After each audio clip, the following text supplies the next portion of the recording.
Welcome back to the channel, Real Repairs for Real Customers. We have in the yard a new trampoline, complete with its own exercise routine. I wanted to do an update on our hospital chairs, mostly because I was curious as to what was going on the 9th floor construction. And I thought you might be curious as well, so we're going to go up there and take a look, see what's going on. This particular job with these hospital chairs highlights two aspects of our repair scenario, however. And that is coming up with a conventional description of repair locations when you're doing contract work, such as this. And the other thing that this repair highlights is the use of questions in order to move your repair work forward in a positive direction. So let's explore those as we get to work.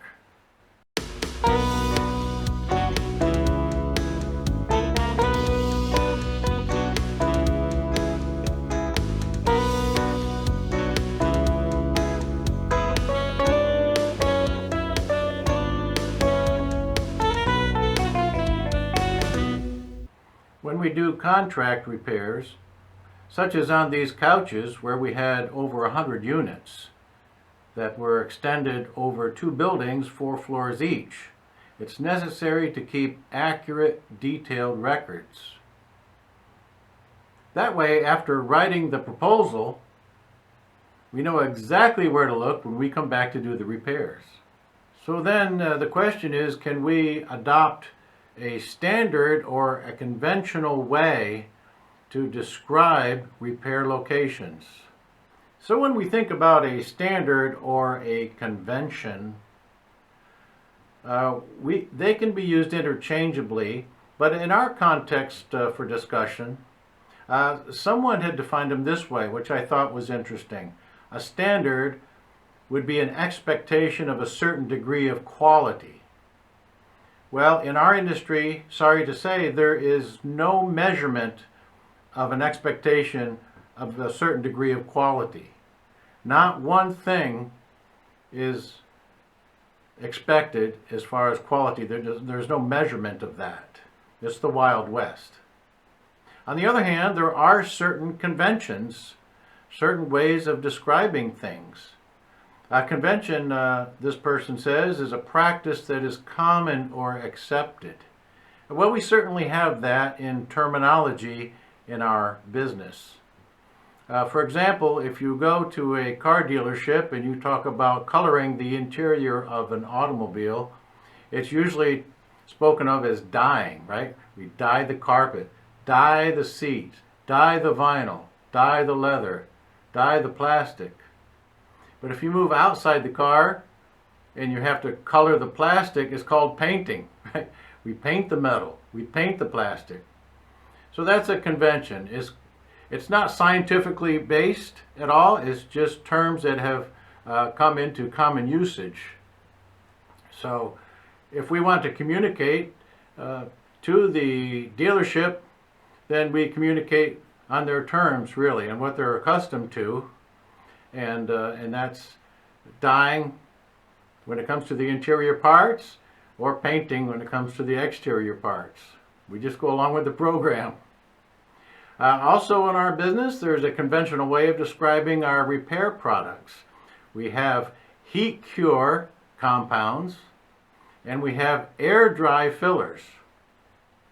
Technically a compound would be mixing any two things together. So they're all compounds, but in the non-scientific application, we just differentiate between two types of materials for our repairs. The heat cure compounds signify that we need a heat source, and it's also a structural component, a structural repair product. On the other hand, an air dry filler, we don't need a heat source necessarily, and it's only a filler, so it's a non-structural component. It's a surfacing component to our repair. So those have been some conventions that we've adopted over the years, and there's no rules. There's no rules at all. It's not necessarily anything scientific. It's just a way of communicating in such a way as to differentiate one from the other and maybe to avoid confusion. And when describing the location of a problem in a car, whether it's the right-hand side of the car or the left-hand side of the car, the convention is from the driver's perspective. So sitting in the driver's seat, to the right or to the left. And the same is true with actors. Stage right and stage left are from the actor's perspective. But the convention regarding furniture is describing the furniture as you're facing the furniture. And this is important in communicating in the furniture industry. For example, when talking to the manager of the furniture store, we want to talk about if the damage is on the right arm facing. So you face the furniture and it's to the right. This is helpful too when you speak to the homeowner, and just to get the homeowner on the right page, you might ask them, facing the furniture, which side is the damage on? So that will avoid confusion, and you can mark that down in your notes. Now, the moving services industry also has conventional ways of describing furniture as they prepare to move it.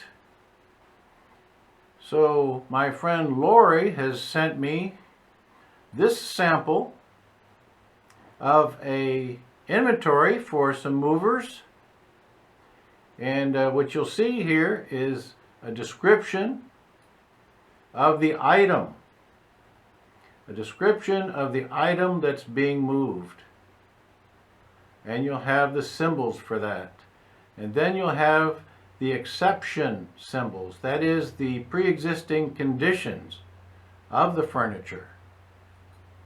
And then to the right you'll see the location symbols. These are the locations of the pre-existing conditions on that particular piece of furniture.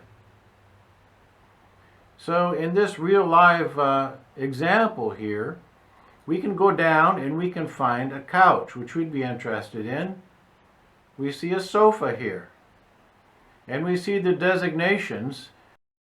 So if we look back up to the top where we see our legend, so in our description of the sofa, we see first of all we have soiled, we have 15, which is seat. Then we have torn, 8 is right, 1 is arm. And then we have a stained right arm. So soiled seat, torn right arm, and stained right arm. So this has been accepted as the language of the people that handle the moving industry. These are the conventional ways of describing the furniture and the condition and the locations. I like to adopt something similar when it comes to the repair technician. And this is going to be important for our business because you might go out and inspect a piece of furniture and denote the location of the damage. And then after getting approval for the repair, some weeks later maybe even, you would send a technician, and the technician would work off of your notes. So the notes need to be good, don't they? So if we look at this couch, we could start by thinking about left and right locations. So if we had left arm, L always means left. It never means lower. So the letter only means one thing in this simplified approach. And similarly, the right arm. R is always right. R is never rear. And then we could go on now to the front panel.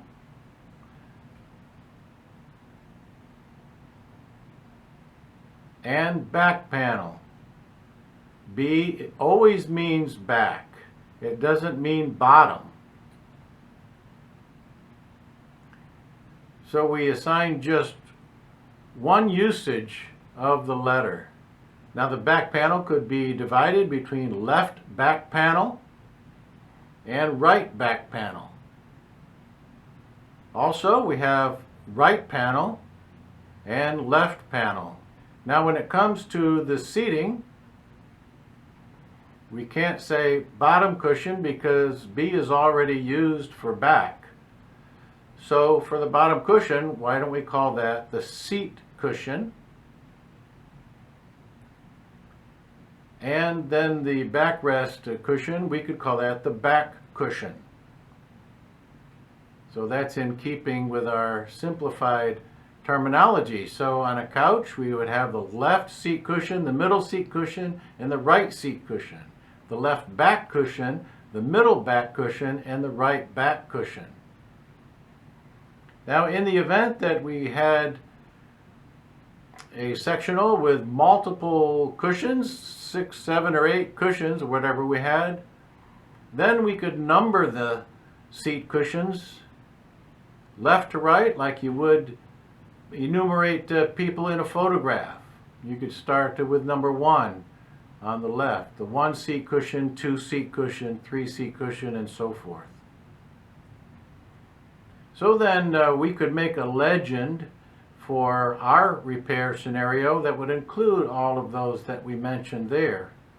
And therefore, when we designate the area for repairing, there's no confusion whatsoever. Now, if we had a chair such as this Queen Anne chair, we would also have a left wing and a right wing. And that's, of course, because Queen Anne was bipartisan. Now, in our designation for the sofas that we looked at earlier, when we had over 100 sofas to inspect, you can see that we, first of all, numbered the sofas from north to south in the building. So the first floor, you can see number 10 right arm, number 11 back panel, and so forth. So that by the time we actually got there to do the repairs, we knew exactly where to look. If there were new damages that happened before we returned, why, we could add those, of course, to our invoice. Now, in the event that you had a panel that had multiple damages, you could also use a number to represent the numbers on the clock face relative to that particular panel. If you'll look down to the 3rd floor, you see number 1 sofa from the north end with the right panel. That's the end of the couch. So we know where to go. We go to the right panel. That is the right panel facing, correct? We go over to the right panel. Now, as we look at the right panel, we have 2 repairs. One at 7 o'clock, one at 6 o'clock. So if it's necessary to list numerous locations, then you can do that with numbers. So first of all, the letters designate the location of the repair facing the couch, and the numbers designate the locations facing the panel. Just a simplified way of keeping good and accurate records. It is so necessary when working on furniture to keep accurate records. The moving industry does this because with transit claims, you need to know if there's a pre-existing condition on the furniture, because so many homeowners will try to take advantage of the insurance companies and defraud the insurance companies, trying to get repairs for pre-existing damages. So the moving companies take meticulous care to designate all the pre-existing conditions. It saves thousands in claims every day. And as a matter of fact, I've been in situations where Lori has sent me on a call to inspect furniture that they were having a little problem with the customer. They wanted me to do an estimate and take some pictures. So I realized I was going to have a little bit of a problem with this particular lady after talking to her on the phone, so I took my wife with me as an eyewitness just in case anything funny transpired. It's always helpful to be protected. So we went and inspected the furniture, and on the back of the couch that she claimed was a brand new couch, never had been in the house before, there were 2 different colors of wall paint up along the back panel, and the back panel was broken in several areas. There was also some damage on the arm too. So I did the estimate, I took pictures and wrote it up, and so the lady asked me, "You are coming to fix it, aren't you?" And I explained to her, "I'm only authorized to do an inspection today, that's all I'm doing. But you will come back to fix it."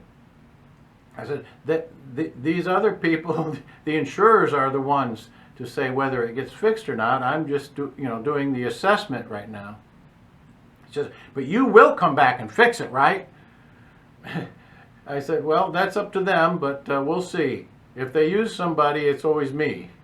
So we left the residence, and I told my wife as soon as we got in the van, "I am never coming back to this residence to do any work. I'll send the information off, I'll get paid for my inspection, but there is no way that I am working for this lady because she's trying to scam the insurance company, and I'm not going to have any part of it." So it's necessary to keep really strict, accurate records. And it doesn't hurt also to have an eyewitness along with you if you possibly can on residential calls. You never know. She might say that while you were there fixing the couch, you knocked over a 14th century Ming Dynasty vase, Well, you have somebody there that can corroborate whether you did or not. Or you could inspect the cross-section and see that it's a fake. I wanted to show you some of the damages that we had on these couches. These buildings were off-campus housing, mostly. There were other permanent residents there, of course. But the college students are pretty much animals when it comes to caring for furniture, or even the walls. They would kick holes in the walls faster than they could be repaired. So these were some heavy damages. That one is not too bad. Sometimes the cushions, the back cushions, are pulled totally away from the back panel. Now the truly interesting thing about this particular job, and the very personal thing for me, is that they had scouted all of the upholstery shops for somebody to come and fix these couches, and of course nobody would touch them. And my name apparently kept coming up, so they finally contacted me and asked, is this something that I could do? And of course I said yes, absolutely. And so we ended up with this job. But this also was something that came along shortly after I had introduced the double needle blind stitch and the baseball stitch to our repair industry. And interestingly enough, this job over the course of 3 years, they weren't consecutive years, but over 3 years, brought me $10,000 worth of income.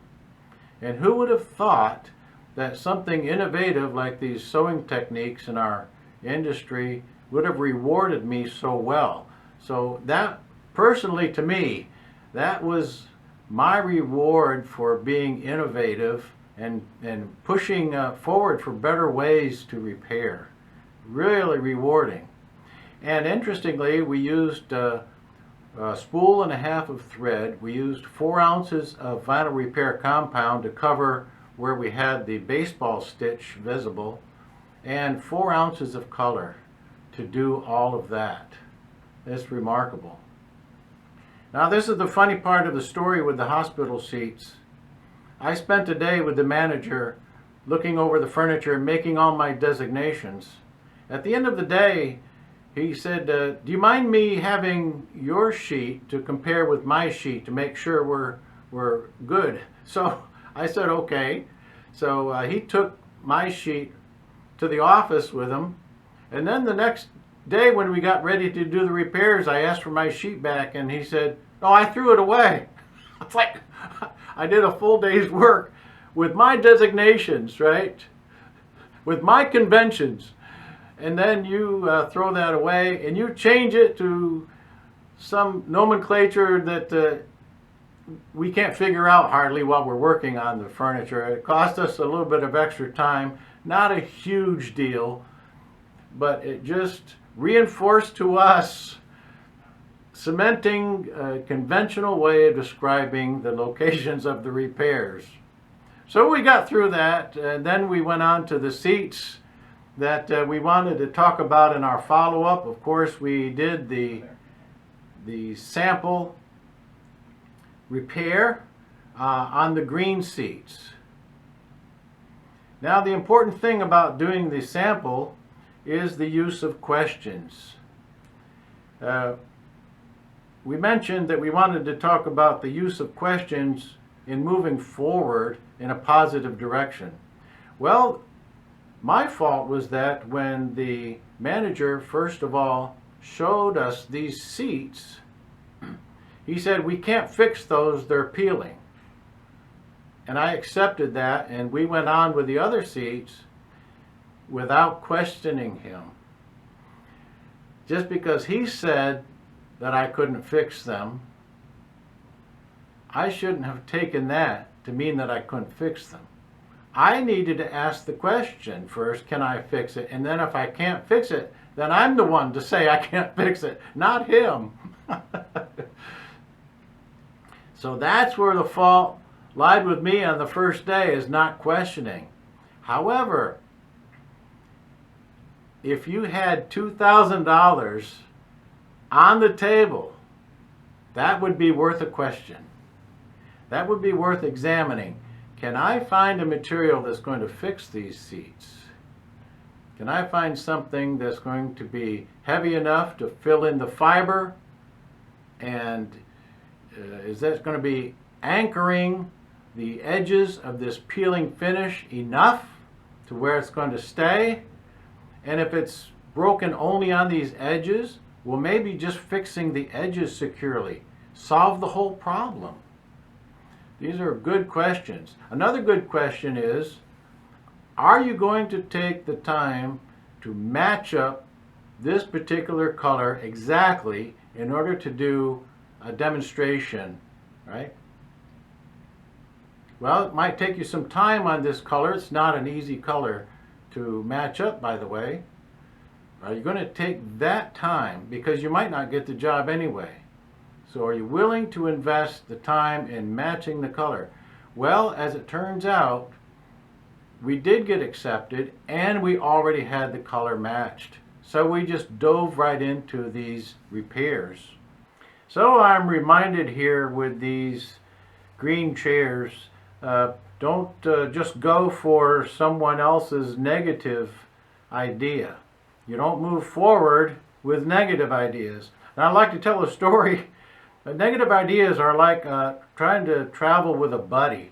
So you want to get somewhere, but your buddy keeps reaching over and pulling up on the handbrake. And you say, quit that, you know? And then a little bit later, he's pulling up on the handbrake, trying to be smart. No, stop. And pretty soon, you just got to say, look, buddy, get out. You got to kick him out of your car. The negative ideas are holding you back from getting to your destination. Negative people are the same way. They're the ones feeding you the negative ideas. Got to get out. Sorry, we got a place to go. And so that's just, with this situation here, if I heard something negative, I should have at least given it a moment's time to ask a question and see if we could turn that into a positive. Well, we finally did, and we're glad we did. While we were working on the 6th floor, they had some rooms sealed off in this way in order to do some specific renovations in these individual rooms. So it's sealed off with the zipper and tape around the edges, and then there's a blue sticky mat so that the dust comes off of your feet when you come out of the room. So while we were on the 6th floor, we had access to these seats and could move right along. We did 8 of the seats on the 6th floor. We planned on doing 15, but they took seats away and moved them to the 9th floor. So the problem is that when we got to the 9th floor, we had 22 seats to do. And so that was a big day. So we didn't take too much time in taking pictures of the repairs on the 9th floor. We really wanted to get it all done in one day, so we moved right along. But the elevators to the 9th floor are sealed off with the zippers as well, and the blue mats, the sticky mats.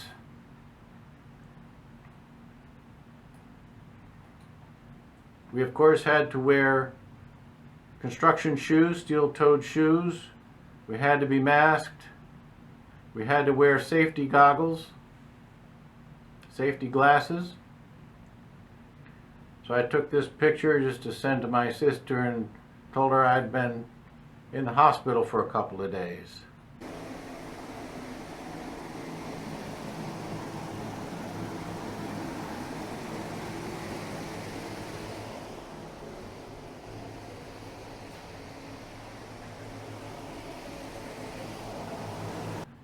If you look at the side rails, they're replacing the handrails down the sides with brand new handrails screwed to the wall here. They don't have the inserts. They have the ends, but not the same colored inserts in these yet. They were putting the inserts in while we were working.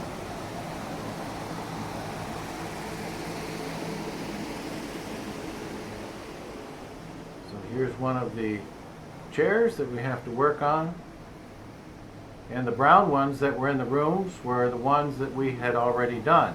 The brown chairs and the brown couches, they had moved those up to the 9th floor.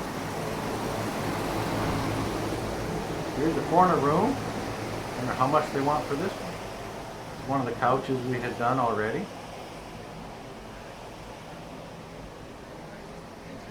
And another chair to be repaired. Now on these green chairs we had the footrest that came out, and on the underside of the footrest, where it hit up against the other parts of the chair, the vinyl was worn through on almost every one of them. So a little bit of vinyl repair compound, and it was all that was required there. We had to heat it extremely hot to where the vinyl was melted, and then push it with a grain pad, and it was a perfect repair every time. And the advantage of doing this was when they had wrapped the vinyl around and stapled it, it puffed out a little bit, and that, because it pushed out, it allowed it to rub against the chair when the footrest was folded back.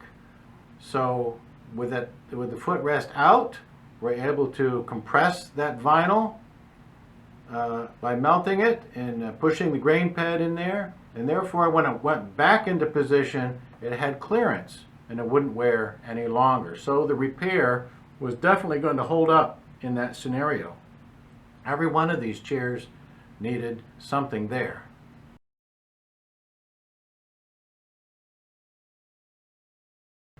So we got finished with the 9th floor, and after a few weeks we got a call that there were some other straggling pieces of furniture that needed to be repaired.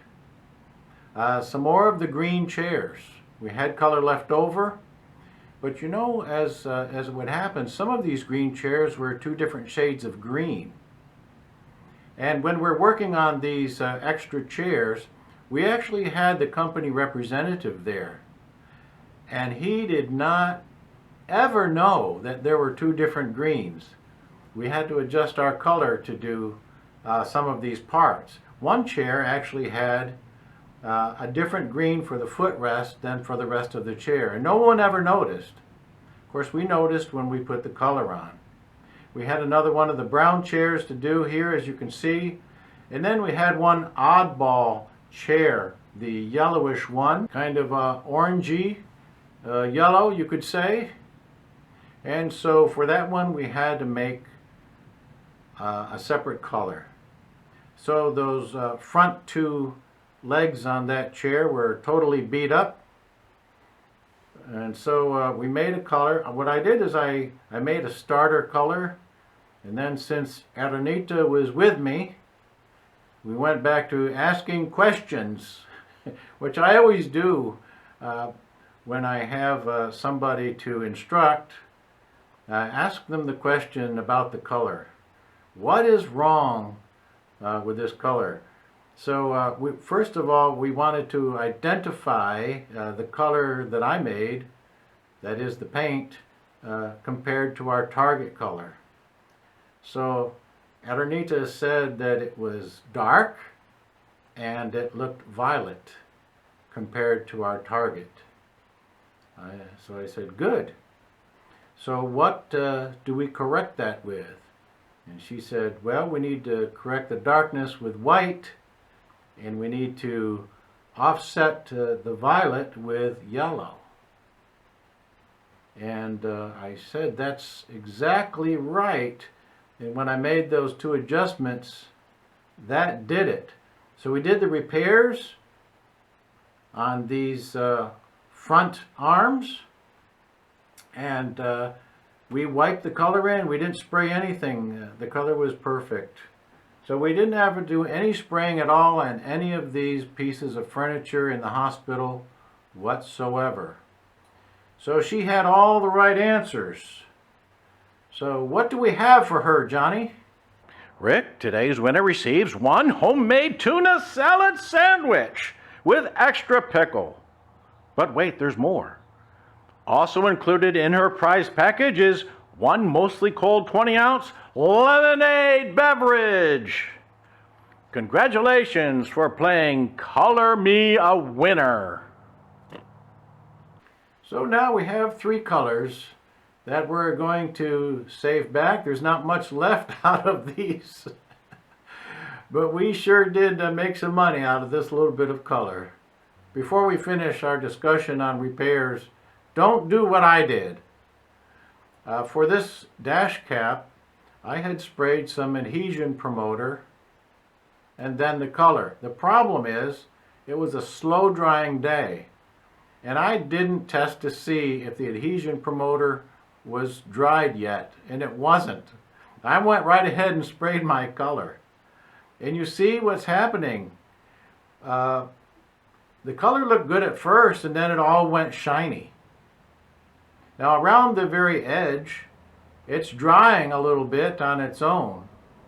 So I decided to take the heat gun and see what would happen if I force dried it. Well, force drying the whole thing worked really well. The problem is that after walking away and coming back, it all went shiny again. So it needed time. It needed time to dry underneath. I've never had this happen before, but boy, what an awakening on what not to do. Actually, over the course of a couple of days, everything looked absolutely perfect, and the color was on there nice and firmly. So if you're going to do some mistakes, hopefully they will be the kind that correct themselves, like all of mine do. We're going to leave you with some pictures from a viewer of the channel who was on vacation.